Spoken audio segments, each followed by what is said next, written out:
আমাদের চোখের আড়ালে বটতলার কাপড়ের মার্কেট ধীরে ধীরে সরে যাচ্ছে আর আমরা টেরও পাচ্ছি না। ভিডিওগুলো দেখুন, রবীন্দ্রনগরে একে একে নতুন দোকান খুলছে আর এর একটাই কারণ, আমরা কিনছি। প্রত্যেক সর্বনাশের শুরু হয় ছোট একটি পদক্ষেপ থেকে, তারপর সেটা বড় বিপর্যয় রূপ নেয়। রবীন্দ্রনগর মেটিয়াপুরুষেরই অংশ, তবুও আমি সেখানে দোকান খোলার বিরোধিতা করছি।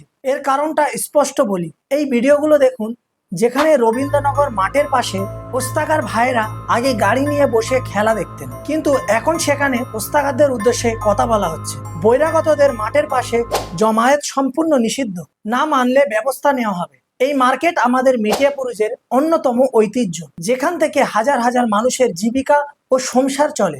এটা শুধু মার্কেট বদল নয়, জমির দাম পড়বে আর ওস্তাকারদের রোজগার ভেঙে পড়বে। এই মার্কেট আমাদের বাপদাদাদের রেখে যাওয়া একটি বড় উপহার, যেটা আমাদের পরিচয় আর গর্বের জায়গা।